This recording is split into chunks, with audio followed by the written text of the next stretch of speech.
Buenas tardes, somos el Grupo Colaborativo 128 del curso Psicología Política de la Universidad Nacional Abierta a Distancia. En este video vamos a abordar las respuestas a la siguiente pregunta. ¿Qué comportamientos sociopolíticos han sido instituidos por el conflicto armado en Colombia?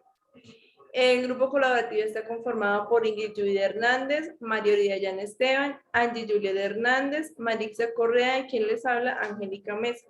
Iniciamos con la introducción que la dará la compañera Marixa.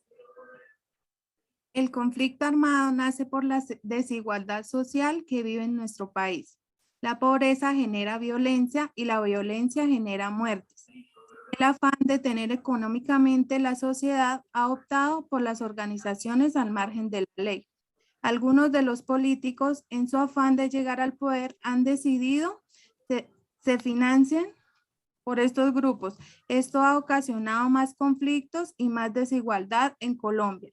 A continuación, veremos cómo comportamientos sociopolíticos ha sido instituido por el conflicto armado en Colombia. ¿Qué comportamientos sociopolíticos han sido instituidos por el conflicto armado en Colombia?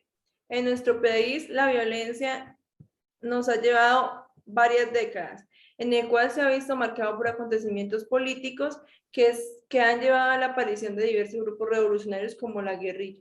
Debido a esto, se ha generado una guerra que ha cobrado miles de víctimas en el país. Estas organizaciones ilegales se presentan como una alternativa al reformismo. Aunque se han planteado muchos escenarios para la negociación, no es tan sencillo, pues a pesar de que se han planteado estrategias para la desmovilización, no ha sido un trabajo fácil, puesto que se debe plantear nuevas reformas en el sistema sociopolítico, económico, en el cual las partes implicadas se benefician. Por ello, la prioridad de las negociaciones es sacar la población civil de esas organizaciones para poder disminuir los efectos de la guerra. Siguiente. La pobreza, la violencia y la desigualdad en Colombia dieron paso a la creación de grupos armados, de organizaciones ilegales y del narcotráfico. El escaso apoyo del gobierno al campo hizo que el campesino empezara a sembrar coca. El narcotráfico tomó gran fuerza, permitiendo la entrada en las campañas políticas, donde la violencia se apoderó de la política y los grupos armados eran quienes la financiaban para poder llegar al poder con más facilidad. Fue ahí donde surgió el dualismo centro-región, forjado desde la política y la economía, incluidas al uso de la violencia y de la clientela, teniendo cada vez autonomía frente al poder central. Fue ahí donde la política fue influenciada por el conflicto armado y el narcotráfico se convirtieron en una de las principales financiadoras del poder político. Dando respuesta a la pregunta orientadora, desde mi punto de vista puedo decir que cuando se habla de un comportamiento sociopolítico se hace énfasis en lo social. Con esto podemos decir que va dirigido a los seres humanos, su bienestar y el de su familia. Y hay que tener en cuenta que en Colombia el conflicto armado ha afectado enormemente la calidad de vida de las personas que la han padecido. Muchas comunidades están expuestas a actos de violencia física, mental, sexual, abusos de autoridad, ataques, expropiación de tierras, secuestros y reclutamiento forzado, llevando a estas personas a abandonar sus tierras, dejando su familia y dejando todo atrás. Con esto se evidencia que la conducta política en Colombia ha presentado grandes variables en el comportamiento y participación política, llevando a ejercer influencias en el que ésta es regida, evidenciando el abuso de poder, régimen socialista a los partidos de derecha e izquierda, llevándolos a ser introducidos y en muchos casos violando los derechos de la comunidad.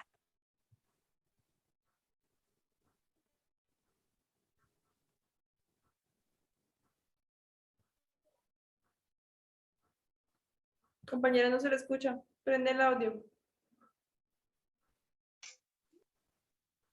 Cuando hablamos de Colombia y del tema del conflicto armado, estamos hablando principalmente de un poco más de 60 años, que principalmente tiene antecedentes por razones muy diversas, las luchas por las tierras, la irrupción del narcotráfico y posteriormente el paramilitarismo.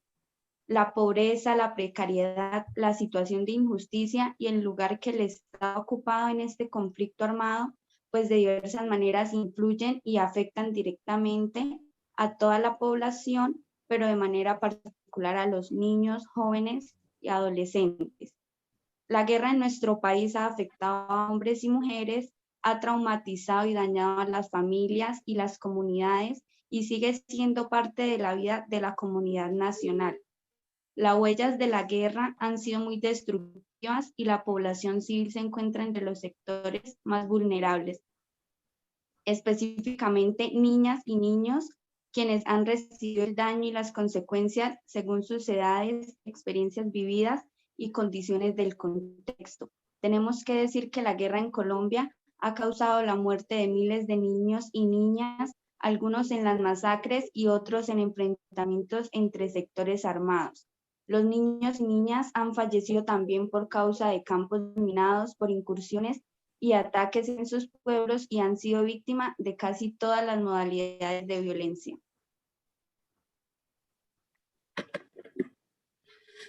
Bueno, en cuanto a mi interrogante, puedo decir que claramente es un comportamiento de miedo el que tiene Colombia tras el conflicto armado. Los resultados muestran que existe un efecto negativo que ha afectado los principales movimientos en el país, ya sea en el ámbito educativo, económico y social. Estos conflictos han perjudiciado a millones de personas de muchas formas, entre ellas causando la muerte de civiles y exponiendo a quienes logran sobrevivir a mutilaciones, torturas, violaciones, desaparición forzada y otros abusos graves.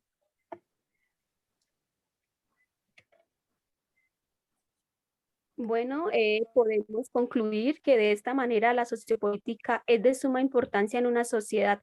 Esta tarea para los gobernantes mantener informada a la población sobre sus acciones, medidas y decisiones para que la población se sienta segura y haya calidad de vida en la comunidad.